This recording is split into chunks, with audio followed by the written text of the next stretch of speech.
নমস্কার, বাঙালি ধর্ম চ্যানেলে সবাইকে স্বাগত। সবাই কেমন আছো? আশা করি ভালো আছো। ভালো থাকবে, ভালো রাখবে, নিজের কর্মের ওপর সদা সর্বদা ভরসা রাখবে। আষাঢ় মাসের রথযাত্রার থেকে শুরু করে উল্টো রথের মধ্যে যে শনি এবং মঙ্গলবার পড়ে, সেই শনি এবং মঙ্গলবারে বিপত্তারিণী ব্রত পালন করতে হয়।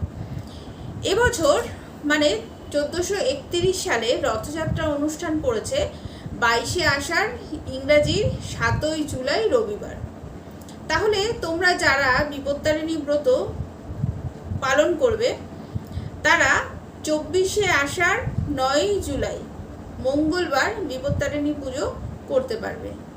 আবার যাদের অসুবিধা আছে বা কোনো সমস্যা আছে তারা আবার 28শে আষাঢ় 13ই জুলাই শনিবার বিপত্তারিণী ব্রত পালন করতে পারবে। পুজোর সবথেকে গুরুত্বপূর্ণ বিষয় হচ্ছে ভক্তি ও বিশ্বাস। এই ভক্তি ও বিশ্বাস ছাড়া যে কোনো পুজোই একেবারে অসম্পূর্ণ। তাই এই পুজোতেও তোমাদের মনে সম্পূর্ণ ভক্তি ও বিশ্বাস রেখে এই পুজো করতে হবে। পূর্ণ ভক্তি ও বিশ্বাস রেখে যদি এই পুজো করা যায় তাহলে মা তোমাদের সমস্ত বিপদ আপদ থেকে রক্ষা করবেন এবং মনের সমস্ত ইচ্ছা বা বাসনা পূর্ণ হয়। বিপত্তারিণী ব্রত আরও অন্যান্য ব্রতের থেকে আলাদা। বিশেষ কিছু নিয়ম আছে যা অত্যন্ত নিষ্ঠার সঙ্গে পালন করতে হয়। 12 মাসে যে যে ব্রত আছে তার মধ্যে এই বিপত্তারিণী ব্রত একটি বিশেষ হিসেবে পালিত হয়। প্রায় সমস্ত হিন্দু ঘরেই এই ব্রত পালন করা হয়। এই ব্রত পালনে নির্দিষ্ট কিছু নিয়ম আছে যা পালন করতে পারলে তোমাদের সংসারের মঙ্গল হয়। ব্রত পালনের আগে পুজোর উপকরণগুলি সংগ্রহ করে নিতে হয়। এই বিপত্তারিণী ব্রত পালনের সবথেকে গুরুত্বপূর্ণ বিষয় হলো 13 সংখ্যা। এই পুজোয় যেসব উপকরণ ব্যবহার করা হয় সবকিছুই 13টি করে নিবেদন করতে হয়। হাতে পরার জন্য যে লাল সুতো দেওয়া হয় সেই লাল সুতোতে 13টি গাঁট বা গিঁট দিয়ে সেই সুতোতে 13টা দুর্বাকে বেঁধে বিপত্তারিণী মায়ের সামনে দিতে হয়। বিপত্তারিণী ব্রত পালন করতে গেলে 13টি ফুল, 13টি ফল, 13টি পান, 13টি সুপারি দিতে হয় এবং 13 রকমের নৈবেদ্য দিতে হয়।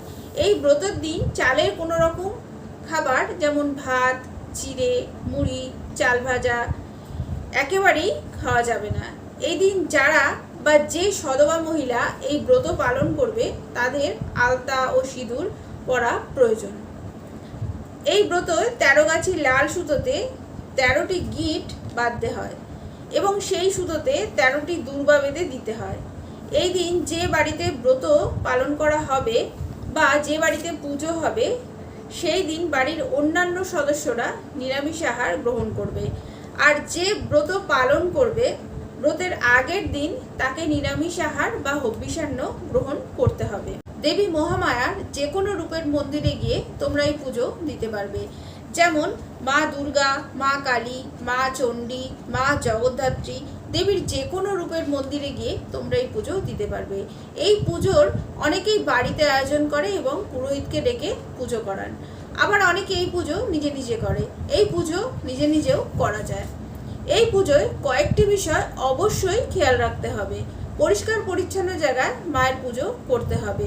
পুজোর সময় কারোর সাথে কথা বলা চলবে না, এই বিষয়টা মনে রাখতে হবে। বিপত্তারিণী মায়ের পুজোয় মায়ের প্রতি মনকে আকৃষ্ট করে রাখতে হবে। বিপত্তারিণী পুজোর পূর্বে গণেশজিকে স্মরণ করতে হবে, কারণ সমস্ত পুজোর প্রথমেই গণেশজিকে স্মরণ করার বিধান আছে। এই পুজোর সবথেকে বিষয় গুরুত্বপূর্ণ হলো 13 গাছি লাল সুতোতে 13টি গিঁট দিয়ে 13টি দুর্বা বেঁধে পুজোর পর মেয়েদের বাঁ হাতে এবং ছেলেদের ডান হাতে বাঁধতে হয়। মায়ের উদ্দেশ্যে নিবেদিত এই লাল সুতো বাঁধাকে মায়ের সমস্ত বিপদের রক্ষা কবচ মনে করা হয়। তাই এই দিন পুজোর শেষে নিজের আপনজনদের হাতে বেঁধে দাও এই লাল সুতো। আর এই লাল সুতো বাঁধার সময় একটি মন্ত্র 3 বার অবশ্যই উচ্চারণ করবে। সেই মন্ত্রটি হলো ওম সর্বমঙ্গল মঙ্গলে শিবে সর্বার্থ সাধিকে শরণ্যে ত্র্যম্বকে গৌরী নারায়ণী নমস্তুতে। এই মন্ত্র 3 বার উচ্চারণ করে 13টি গিঁট দিয়ে তবে আপনজনদের হাতে লাল সুতো বেঁধে দেবে। হাতে বাঁধা এই লাল সুতো 3 দিন কোনোভাবেই খোলা যাবে না। 3 দিন পর হাত থেকে খুলে মায়ের উদ্দেশ্যে প্রণাম করে যে কোনো প্রবাহমান জলে বা পুকুরে বা যে কোনো জলাশয়ে ভাসিয়ে দিতে হবে। বিপত্তারিণী পুজোর সময় কয়েকটি বিষয় অবশ্যই খেয়াল রাখতে হবে। এই দিন কাউকে টাকা ধার দেবেও না, আবার কারোর কাছ থেকে টাকা ধার নেবেও না। মনে করা হয় যে এই দিন ধার দেওয়া টাকা আর ফেরত আসে না। তবে দিন দরিদ্র অসহায় মানুষদের অবশ্যই তোমরা দান করতে পারো। বিপত্তারিণী পুজোর দিন কাউকে অপমান করা, ঝগড়া করা, কথা কাটাকাটি করা, এমনকি কারুর সম্বন্ধে খারাপ কথা চিন্তা করা একেবারেই উচিত নয়।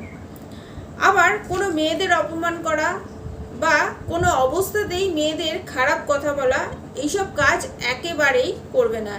এই দিন কাউকে অপমান করলে নিজের বিপদ নিজেই ডেকে আনবে। এই দিন কোনোভাবেই রেগে যাওয়া যাবে না। এই দিন পুজো শেষে ব্রত কথা শোনা আবশ্যক এবং ব্রতের শেষে প্রসাদ অবশ্যই 5 জনের মধ্যে বিতরণ করবে। ব্রতের শেষে মায়ের প্রসাদের যে 13টি খাবার খেয়ে যে ব্রত পালন করবে সে ব্রত ভঙ্গ করবে। এই বিষয়টা মনে রাখা দরকার। যদি এই ব্রত একবার শুরু করো তাহলে 3 বছর, 5 বছর, 9 বছর অবশ্যই পালন করতে হবে। মা বিপত্তারিণীর কৃপায় তোমাদের সবার সমস্ত বিপদ আপদ দূর হোক, এই কামনা করে আজকের ভিডিও আমি এখানেই শেষ করছি। আমার কথাগুলো যদি ভালো লাগে তাহলে আমার চ্যানেলটা সাবস্ক্রাইব করে নিও, একটা লাইক করে দিও। নিজে ভালো থাকবে, সবাইকে ভালো রাখবে, বাঙালি ধর্ম চ্যানেলের সাথে সদা সর্বদা জুড়ে থাকবে।